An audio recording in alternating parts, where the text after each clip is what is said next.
오늘은 누가복음 13장 31절에서 14장 24절까지를 함께 살펴보겠습니다. 31절에서 33절까지 함께 읽겠습니다. 곧 그때 어떤 바리새인들이 나와서 이르되 나가서 여기를 떠나소서 헤롯이 당신을 죽이고자 하나이다. 가라사대 가서 저 여우에게 이르되 오늘과 내일 내가 귀신을 쫓아내며 병을 낫게 하다가 제3일에는 완전하여 지리라 하라. 그러나 오늘과 내일과 모레는 내가 갈 길을 가야 하리니 선지자가 예루살렘 밖에서는 죽는 법이 없느니라. 어떤 바리새인들이 예수님에게로 와서 이곳을 떠나십시오. 헤롯이 당신을 죽이려고 합니다. 라고 권고하였습니다. 이 사람들이 예수님의 신변 안전을 염려해서인지 아니면 예수님이 갈릴리 지역에서 활동하는 것이 자신들에게 곤란을 초래하기 때문에 축출하기 위함인지 그 속셈을 알 수 없습니다. 여하튼 갈릴리 지역을 다스리는 헤로드 왕이 예수님에게 적대감을 가지고 있으며 심지어 죽이려고 한다는 이야기는 터무니없는 정보는 아닙니다. 헤롯은 자신이 저지른 비윤리적인 행위에 대하여 지탄한 세례 요한을 체포하여 참수형을 집행한 위인입니다. 그런 세례 요한이 예수를 메시아라고 공포하였다는 소문도 들었을 것입니다. 그리고 예수님이 행하신 일과 예수님을 따르는 무리들이 점점 증대되고 있다는 현황을 알고 있었을 것입니다. 그런데 예수님은 바리새인들이 알려준 위협적인 정보에 대하여 냉랭하고 단호한 반응을 나타내셨습니다. 저 여우에게 이르되 오늘과 내일 내가 귀신을 쫓아내며 병을 낫게 하다가 제3일에는 완전하여 지리라 하라 하셨습니다. 헤롯을 여우라고 지칭하였습니다. 여우라는 동물에 대한 사람들의 일반적인 인식에 빗대어 헤롯의 교활하고 간교한 성격을 형용하였습니다. 또한 예수님이 헤롯을 두려워하지 않음을 분명히 드러내신 것입니다. 헤롯에게 오늘과 내일은 내가 귀신들을 쫓아내고 병자들을 고치다가 사흘째 되는 날이면 이 일을 모두 마칠 것이라고 일러주라 하였습니다. 예수는 자신이 하시려고 하는 일을 의도한 대로 진행할 것을 밝히신 것입니다. 천국 복음을 전파하고 병든 자들을 고치시는 일입니다. 그리고 오늘과 내일 그리고 사흘이란 지금과 다음 날 그리고 예정된 마지막 날을 의미합니다.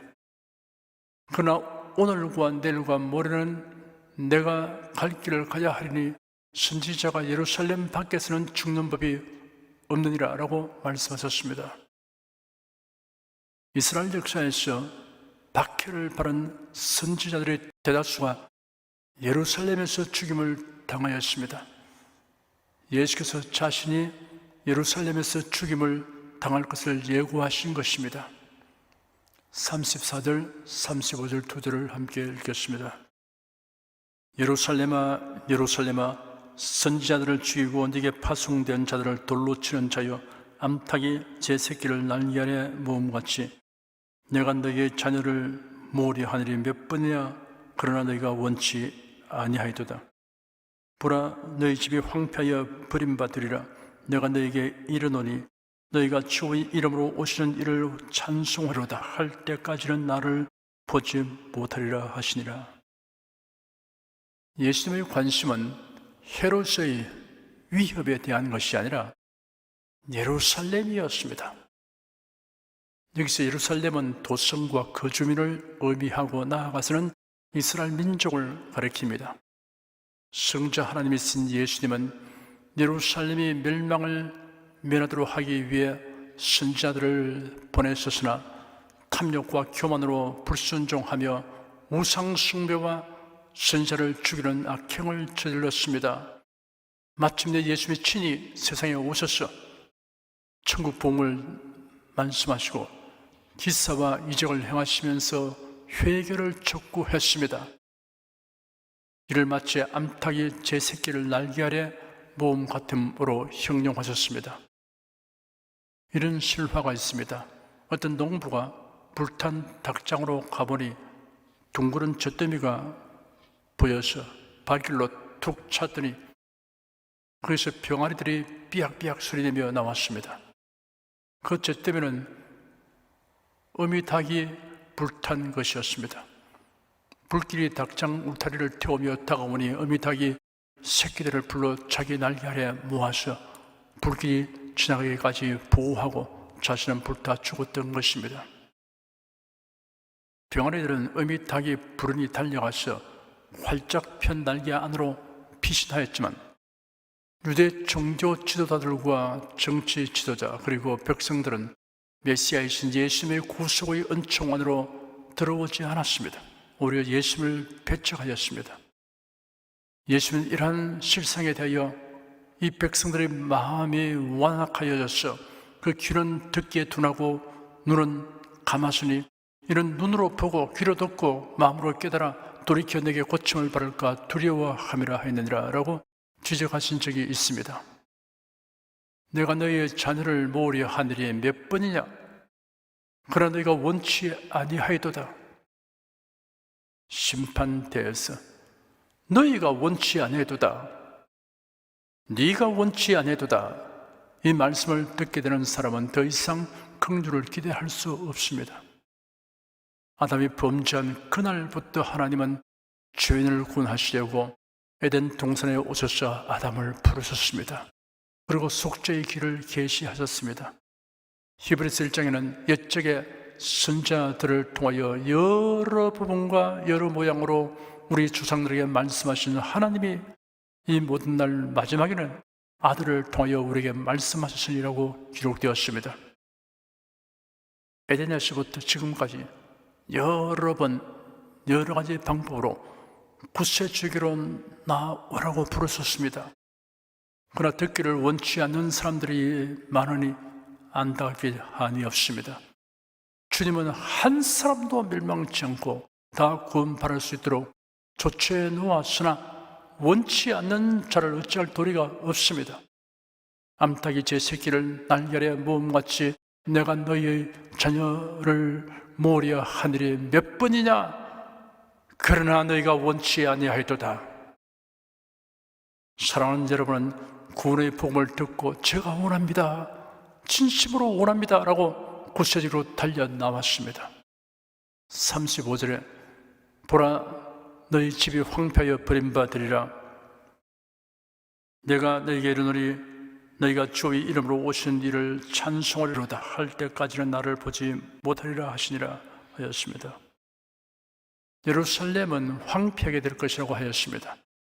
그렇게 되어도 이스라엘 백성은 예수 그리스도를 구세주로 믿지 아니할 것입니다. 이런 상태는 그리스도께서 세상에 다시 오시는 날이 이르기 전까지 계속될 것입니다. 그러나 종말의 7년 대환란 때는 이스라엘 중에 많은 사람이 복음을 믿을 것이며 이들은 이 땅에 재림하시는 주님을 맞으며 찬송할 것입니다. 하지만 예수님이 이 땅에 재림하시는 것을 볼 때는 구원의 기회가 지나갔습니다. 때가 너무 늦었습니다. 예수께서 이 예언의 말씀을 하신 때로부터 거의 2000년이 지났습니다. 우리가 현재 어느 시점에 살고 있는가를 여러분은 자세히 살펴보시기 바랍니다. 성경에는 예수님의 재림을 알리는 징조들이 많이 기록되어 있습니다. 14장 1절에서 6절까지 함께 읽겠습니다. 안식일에 예수께서 바리새인의 한 두령의 집에 떡 잡수시러 들어가시니 저희가 엿보고 있더라. 주 옆에 고창병 든 한 사람이 있는지라. 예수께서 대답하여 율법사들과 바리새인들에게 일러 가라사대 안식일에 병 고쳐주는 것이 합당하냐 아니하냐. 저희가 잠잠하거늘 예수께서 그 사람을 데려다가 고쳐 보내시고 또 저에게 이르시되 너희 중에 누가 그 아들이나 소나 우물에 빠졌으면 안식일에라도 곧 끌어내지 않겠느냐 하시니 저희가 이에 대하여 대답지 못하니라. 예수께서 예루살렘에 이르기 전에 있었던 사건입니다. 안식일이었습니다. 예수께서 바리새인들의 지도자들 가운데 어떤 자의 식사 초대를 받고 가셨습니다. 그들의 율법학자들과 바리새인들이 있었습니다. 고창병 환자가 그곳에 있었습니다. 바리새인들이 예수님의 태도를 열심히 지켜보고 있었습니다. 이런 분위기를 보면 아마도 그들이 예수님이 안식일법을 어기는 것을 보려고 이런 상황을 만든 것 같습니다. 이를 간파한 예수님은 율법사들과 바리새인들에게 안식일에 병 고쳐주는 것이 합당하냐 아니하냐라고 질문했습니다. 그들 중에 대답하는 사람이 없었습니다.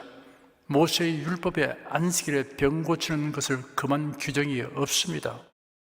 병 고치는 것을 금한 법은 그들이 인위적으로 만든 세부 조항에 불과합니다. 예수께서 그 환자를 고쳐 보내신 다음 그들에게 너희 중에 누가 그 아들이나 소나 우물에 빠졌으면 안식일이라도 곧 끌어내지 않겠느냐라고 질문하셨습니다. 예수를 비난하고 공박하려고 준비하고 있던 그들은 반박할 말을 찾지 못하였습니다.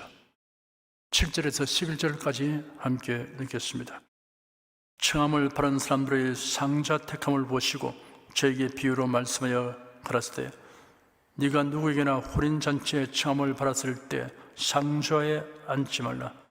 그렇지 않으면 너보다 더 높은 사람이 청함을 받은 경우에 너와 저를 청한 자가 와서 너더러 이 사람에게 자리를 내어주라 하리니 그때 네가 부끄러워 말석으로 하게 되리라. 청함을 받았을 때 차라리 가서 말석에 앉으라. 그러면 너를 청한 자가 와서 너더러 벗으여 올라 앉으라 하리니 그때야 함께 앉은 모든 사람 앞에 영광이 있으리라. 무릇 자기를 높이는 자는 낮아지고 자기를 낮추는 자는 높아지리라. 고창병 환자를 고치신 사건은 아직 손님들이 식탁에 앉기 전에 있었습니다. 초청받아 온 사람들 중에는 식탁의 상석에 앉으려고 하는 이들이 있었습니다. 이를 보신 예수께서 한 예를 들어 귀중한 교훈을 말씀하셨습니다. 초청받아간 사람이 지켜야 할 예의 범절 이상의 교훈을 가르치셨습니다. 잔치의 상석을 차지하는 것은 손님이 결정할 것이 아니라 주인의 재능에 달려 있습니다. 천국 잔치에 참여하여 각 사람이 받게 되는 영광과 멸류관은 사람이 정하는 것이 아니고 전적으로 주님의 결정대로 될 것입니다. 그러므로 성도들은 그 날을 생각하면서 겸손히 주님을 섬기며 살아야 할 것입니다. 12절에서 14절까지 함께 읽겠습니다. 또 자기를 청한 자에게 이르시되 네가 점심이나 저녁이나 베풀거든 벗이나 형제나 친척이나 부한 이웃을 청하지 말라. 두렵건대 그 사람들이 너를 도로 청하여 네게 가품이 될까 하라. 잔치를 배설하거든 차라리 가난한 자들과 몸 불편한 자들과 저는 자들과 맹인들을 청하라. 그러면 저희가 갚을 것이 없는 거로 네게 복이 되리니 이런 의인들의 부활 시에 네가 갚음을 받겠음이라 하시더라. 피차 대접하고 대접할 수 있는 형편이 되는 사람은 식사 초대하지 말라는 뜻이 아닙니다. 식사 자리에 초대하는 대상과 동기에 관하여 언급하신 것입니다. 궁핍하거나 병약하여 고난 중에 있는 사람들을 위하여 잔치를 배설하는 경우는 가품을 받을 생각을 하지 않고 합니다. 이러한 행위를 장려하시는 말씀입니다. 15절에서 24절까지 함께 읽겠습니다. 함께 먹는 사람 중에 하나가 이 말을 듣고 이르되 무릇 하나님의 나라에서 떡을 먹는 자는 복되도다 하니 이르시되 어떤 사람이 큰 잔치를 배설하고 많은 사람을 청하였더니 잔치할 시간에 그 청하였던 자들에게 종을 보내어 가로되 오소서 모든 것이 준비되었나이다 하며 다 일치하게 사양하여 하나는 가로되 나는 밭을 샀음에 불갑을 나가 보아야 하겠으니 청컨대 나를 용서하도록 하라 하고 또 하나는 가로되 나는 소 5개리를 샀음에 시험하러 가니 청컨대 나를 용서하도록 하라 하고 또 하나는 가로되 나는 장가들었으니 그러므로 같이 못하겠노라 하는지라. 종이 돌아와 주인에게 그대로 고하니 이에 집주인이 노하여 그 종에게 이르되 빨리 시내의 거리와 골목으로 나가서 가난한 자들과 몸 불편한 자들과 맹인들과 저는 자들을 데려오라 하니라. 종이 가로되 주인이여 명하신 대로 하였으되 오히려 자리가 있나이다. 주인이 종에게 이르되 길과 산울가로 나가서 사람을 강권하여 데려다가 내 집을 채우라. 내가 네게 말하노니 전에 청하였던 그 사람은 하나도 내 잔치를 맛보지 못하리라 하였다 하시니라. 생활과 육신이 어려운 형편에 있는 사람들을 이기심이 없이 진정으로 대접하기 위하여 잔치를 배설한다면 그는 의인들의 부활시에 상을 받게 될 것이라고 주님이 말씀하시니 함께 식사하던 사람들 중의 한 사람이 무릇 하나님의 나라에서 떡을 먹는 자는 복되도다 하였습니다. 바리새인들은 장차 메시아 왕국에서 있을 잔치에 자신들은 당연히 참석할 것으로 믿고 오시기 때문에 이 말을 한 것입니다. 예수는 그들의 이러한 자만과 확신이 근거 없음을 깨닫게 하시려고 비유를 들어 전곡을 찌르는 말씀을 하셨습니다. 어떤 사람이 큰 잔치를 마련하고 많은 사람을 초청하였습니다. 잔치할 시간이 되어 청하였던 자들에게 종을 보내어 준비가 되었으니 오십시오 라고 알리게 하였습니다. 그랬더니 모두 한결같이 핑계를 대고 잔치에 참석을 거부했습니다. 한 사람은 내가 밭을 샀는데 가서 보아야 하겠으니 미안하오 하였으며 또 한 사람은 내가 소 5개를 샀는데 그들을 시험하러 가는 길에 용서하시오 하였으며 다른 한 사람은 내가 결혼한 직후라서 가지 못하겠소 하였습니다. 종이 돌아와서 그대로 주인에게 보고했더니 집주인이 노하여 그 중에 빨리 시내의 거리와 골목으로 나가서 가난한 사람들과 불구자들과 소경들과 저는 자들을 이리로 데려오라고 지시했습니다. 종이 그대로 행한 후 주인에게 주인이여 분부하신 대로 하였으나 아직도 자리가 남았습니다 라고 아뢰었습니다. 그러자 주인이 종에게 말하기를 길과 상간 마을로 가서 사람을 강권하여 데려다가 내 집을 채우라 하였습니다. 그리고 이어서 말하기를 초청을 받았으나 거절한 그 사람들은 아무도 내 잔치를 맛보지 못할 것이라고 말하였습니다. 복음은 사람에게 하나님이 베푸시는 잔치의 풍성함과 기쁨에 참여하도록 초청하는 소식입니다. 누구든지 잔치의 실상을 알게 되면 다시는 세상의 저급한 잔치에 현혹되지 않습니다. 그리고 전에 없던 새로운 소원과 열심히 생겨납니다. 그것은 사람들을 큰 잔치로 인도하려는 소원과 열심입니다. 예수께서 말씀하신 큰 잔치의 실상이 어떠하며 누가 참여하게 될 것이며 그리고 우리가 할 일이 무엇인가를 살펴보겠습니다. 첫째, 예수께서 말씀하신 잔치는 모든 것이 준비되고 많은 사람이 초청된 큰 잔치입니다. 잔치의 규모와 내용과 성격을 볼 때 이 잔치를 준비한 주인이 누구인가를 분명하게 알 수 있습니다. 큰 잔치를 배설하신 분은 하나님이십니다. 복음은 좋은 소식, 기쁜 소식, 아름다운 소식, 복된 소식입니다. 복음은 하나님이 예비하신 큰 잔치에 대한 소식이라고 할 수 있습니다. 이 잔치는 모든 것이 준비된 잔치입니다. 하나님이 배설하신 큰 잔치는 그리스도 예수로 인하여 준비되는 것입니다. 예수의 죽음과 부활로서 완전 무결하게 준비되었습니다. 예수께서 십자가에 못 박혀 고난당할 때 다 이루었다 하시며 운명하셨습니다. 예수 그리스도로 말미암아 준비된 것이 매우 많습니다. 주의 사함 받습니다. 의롭게 됩니다. 새 생명을 얻습니다. 하나님의 자녀가 됩니다. 성령과 말씀으로 가르치심, 인도하심, 도우심, 위로하심, 치료하심을 받습니다. 부활하게 됩니다. 천국에서 살게 됩니다. 이 잔치는 많은 사람이 초청된 잔치입니다. 인종, 연령, 신분, 혈통, 외모, 능력에 구애됨이 없습니다. 얼마든지 참여해도 부족함이 없는 풍성한 잔치입니다.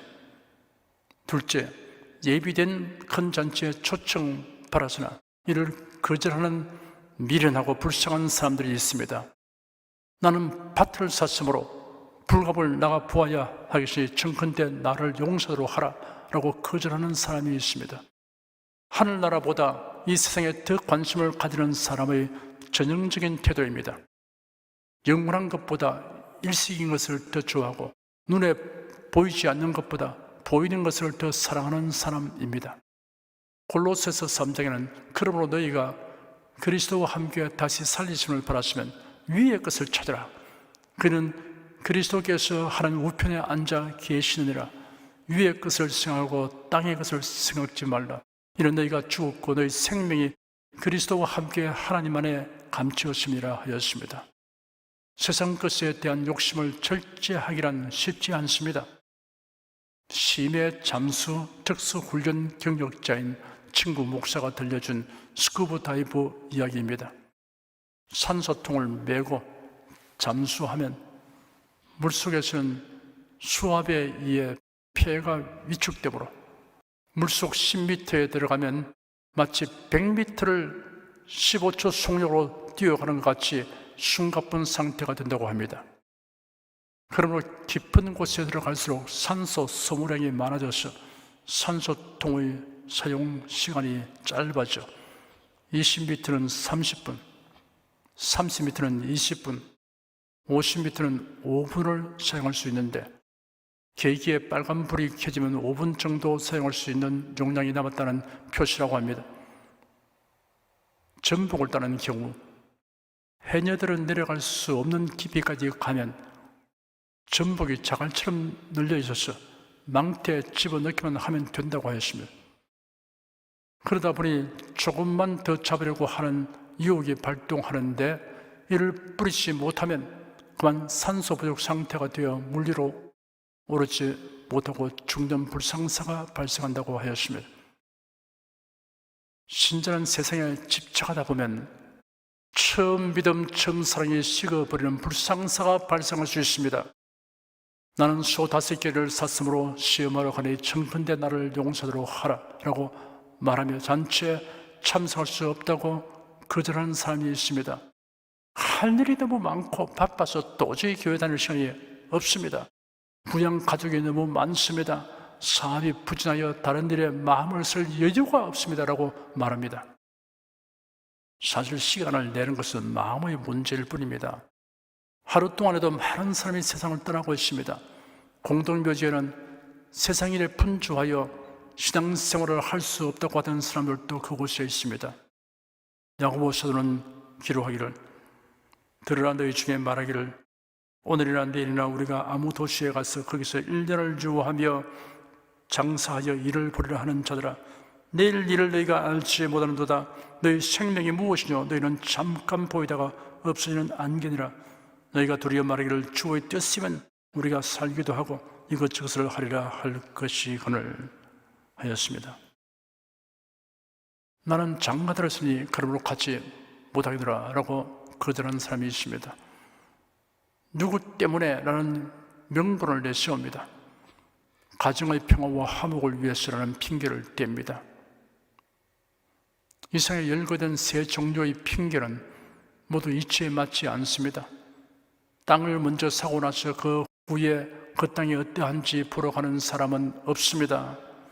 소를 사는 거래가 이미 끝난 다음에 그 소를 시험하러 가는 사람은 없습니다. 결혼하였다는 것이 초대받은 잔치에 갈 수 없는 이유가 될 수 없습니다. 핑계 없는 무덤은 없다라는 속담처럼 온갖 핑계거리로 복된 잔치로의 초청을 거절해버리는 심히 미련한 사람들이 많이 있습니다. 셋째, 예비된 큰 잔치에 초청받고 참여하는 사람들이 있습니다. 종이 돌아와 주인에게 그대로 보고하니 이에 집주인이 노하여 그 종에게 명령을 내렸습니다. 빨리 시내의 거리와 골목으로 나가서 가난한 자들과 몸 불편한 자들을 데려오라 하였습니다. 종이 돌아와서 또 보고하기를 주인께서 명하신 대로 하였을 때 아직도 자리가 있습니다 하니 주인이 종에게 이르기를 큰 길과 상간 마을로 가서 사람들을 강권하여 데려다가 내 집을 채우라 하였습니다. 가난한 자들을 데려오라 하였습니다. 경제적으로 부유할수록 세속적인 일에 바빠집니다. 등 따스고 배부르면 천국을 원하지 않는 경향이 있습니다. 몸이 불편한 사람들을 데려오라 하였습니다. 운신하기 힘들어서 다른 사람의 도움을 받아야 하는 사람은 하나님의 도움을 갈망합니다. 길과 상간 마을에 있는 자를 데려오라 하였습니다. 고독하고 소외된 사람들, 변두리 사람들, 무명 인사들입니다. 일단 이런 사람들이 잔치에 참여하게 되면 진정 유명 인사가 되고 진정 지성인이 됩니다. 고린도전서 1장에 기록되기를 형제들아 너희를 부르심을 보라. 육체를 따라 지혜 있는 자가 많지 아니하며 능한 자가 많지 아니하며 문벌 좋은 자가 많지 아니하도다. 그러나 하나님께서 세상의 미련한 것들을 택하사 지혜 있는 자들을 부끄럽게 하려 하시고 세상의 약한 것들을 택하사 강한 것들을 부끄럽게 하려 하시며 하나님께서 세상의 천한 것들과 멸시받는 것들과 없는 것들을 택하사 있는 것들을 피하려 하시니 하였습니다. 고린도후서 6장 9절에는 그리스도인을 가리켜 무명한 자 같으나 유명한 자라고 하였습니다. 강권하여 데려오라 하였습니다. 복음을 전할 때 경우에 따라서는 강권하는 것이 좋은 방법이 될 수 있습니다. 제가 고등학생일 때 친구와 함께 교회학교 반사로 봉사하였습니다. 그 친구와 함께 어린이들의 집으로 신방하였습니다. 한 집에 가니 그 어린이의 삼촌이 있었습니다. 젊은 분이었습니다. 고시 공부 중이었습니다. 그날이 수요일 저녁이었습니다. 복음을 잠시 전한 다음 오늘 수요 예배일이니 함께 교회로 가시자고 권했습니다. 그러자 난처한 표정을 지으면서 지금은 마음 준비가 안 되었고 옷도 갈아입어야 하니 오늘은 갈 수 없다고 대답하였습니다. 알겠습니다. 다음에 뵙겠습니다 하고 교회로 돌아왔습니다. 다음 수요일 저녁 우리는 그분을 반드시 강권하여서라도 교회로 모셔오기로 작심하고 찾아갔습니다. 왜 또 왔느냐고 하기에 지난번 약속을 이행하시도록 모시러 왔습니다 하더니 오늘은 걷기가 조금 불편해서 갈 수 없다고 하기에 우리가 업고 가겠습니다 하고 마루 위에 계신 그분을 우리 두 사람이 나서서 떠밀며 업고 대문 밖으로 나서니 당혹한 음소로 학생들과의 약속이고 또 조카 아이를 위해서 오늘 한 번만 갈 테니 제발 날 내려놓고 신발을 가져가 달라고 하였습니다.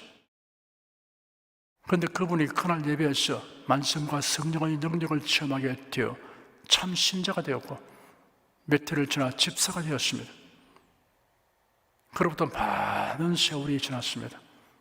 언젠가 제가 포항교회연합회 주최 부흥회를 인도할 때 집회 장소인 교회에서 그분을 만났습니다. 그 교회의 장로로서 교회를 섬기고 있었습니다. 데려다가 내 집을 채우라 하였습니다. 교회는 새로운 신자로 계속 채워져야 합니다. 빈자리가 있으면 자신의 책임으로 여기는 신자들이 있는 교회는 부흥됩니다. 우리 주위에는 아직도 수많은 사람들이 하나님이 마련하신 큰 잔치에 대하여 무지한 상태에 있습니다. 우리는 이러한 사람들을 큰 잔치로 인도해야 합니다. 복음 전도란 사람들을 하나님께서 마련하신 큰 잔치로 인도하는 일입니다. 한량없이 즐겁고 풍성한 큰 잔치에 참여하도록 이끄는 일입니다.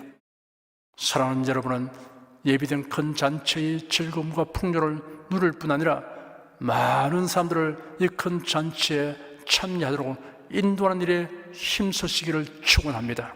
기도하겠습니다. 병아리가 어미 닭의 품을 안식과 피난처로 삼듯이 우리가 예수 그리스도의 대속의 은총을 안식과 피난처로 삼고 살아가게 된 것을 감사드립니다. 예수께서 큰 잔치 비유를 통하여 큰 잔치의 실상이 어떠하면 누가 참여하게 될 것이며 그리고 우리가 할 일이 무엇인가에 대하여 명확하게 교훈하여 주니 감사합니다.